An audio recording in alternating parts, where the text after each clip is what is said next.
Good morning, everyone.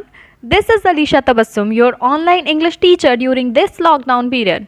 I hope you're all spending your quarantine time safely with your family and enjoying it also, as there was no schooling at all in this time of period, I know.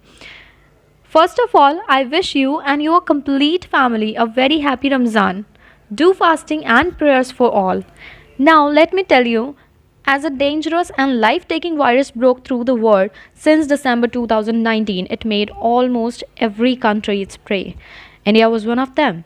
Hence, PM Modi decided for a complete lockdown on 22nd of March. Now it's been almost 1.5 months and a continuous increment in study loss due to lockdown. So here's the good news. The school has decided to promote all the students of each class and start the online classes. पढ़ाई छोड़ खेल कूद में लगे सारे students की बारी अब आ चुकी है कि अब वो फिर से एक बड़ा सपना देखें और उसे पूरा करने के लिए अपनी वापस पढ़ाई में लग जाएं। साथ ही साथ अपनी इम्यूनिटी और अपनी सेहत का ध्यान रखना बिल्कुल मत भूलिएगा। साथ ही कहीं बाहर जाएं तो मास्क ज़रूर लगाइएगा। हर 2 से 3 घंटे में अपने हाथ ज़रूर धोइएगा और सोशल डिस्टेंसिंग को फॉलो करना बिल्कुल नहीं भूलना है। Now, before we begin, take your pencil and a notebook to note all the important terms and work I'm gonna give you in this class. And जल्दी से तैयार हो जाइए और मेंटोस की गोली ज़रूर खा लेना। आपको पता है ना क्यों? क्योंकि मेंटोस खाओ और दिमाग की बत्ती जलाओ है। Okay, jokes apart.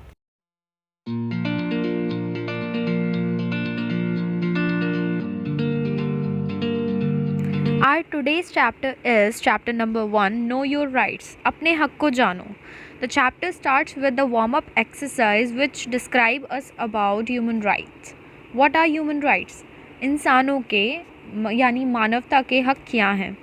Human rights are moral entitlements that every individual in the world possesses simply in the virtue of the fact that he or she is a human being. That means human rights वो नैतिक अधिकार हैं जिनसे दुनिया का हर एक आदमी उस फैक्ट पर अपना हक पा लेता है जिससे ये साबित हो।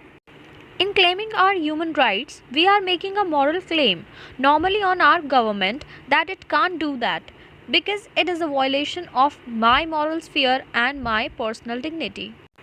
दैट मीन्स क्लेमिंग होता है दावा करना, तो मानव अधिकारों का दावा करते हुए हम जब कोई भी नैतिक दावा करते हैं तो नॉर्मली चाहे वो गवर्नमेंट पर हो, हम ये कहते हैं कि वो नहीं कर सकती कुछ भी जिससे हमारा जो मॉरल स्फीयर है यानी नैतिक दायरा और हमारी पर्सनल डिग्निटी दैट मीन्स हमारा आत्मसम्मान, इन दोनों चीज़ों का कभी भी उल्लंघन हो।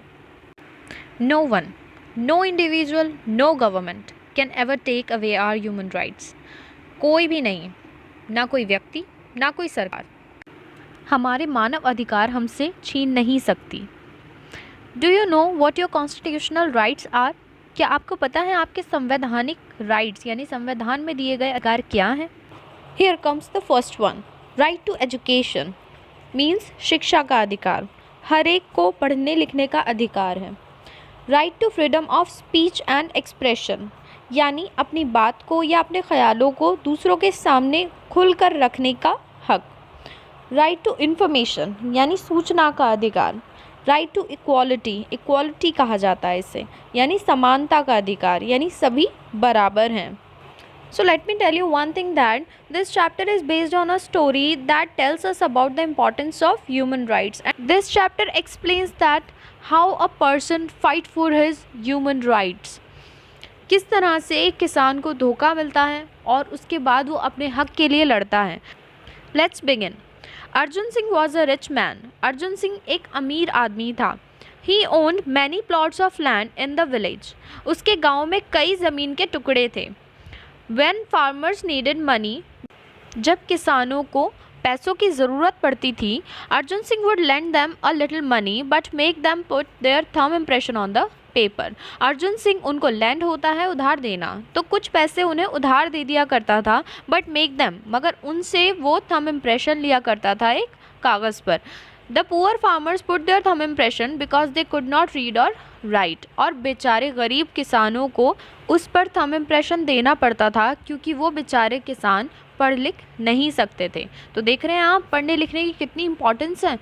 इसलिए ऑनलाइन क्लासेस के लिए पेरेंट्स को तंग मत कीजिएगा, टाइम टू टाइम अपनी क्लासेस लीजिएगा और अपना होमवर्क कीजिएगा। So that is it for today. I hope you have understood all the aspect of this chapter and I have taught you well. If you have any query, then you can just ask me on the school group from 10 a.m. to 10:40 a.m. Remember, आप किसी और subject का doubt उस time period में मुझसे ना पूछें, सिर्फ इंग्लिश की बात करें. Okay. As you can see on the screen, here is your homework. You have to write the meanings of the following words. You can simply pause the video and then note down the words on your notebook. You have to submit this before 5 p.m. today. Thank you.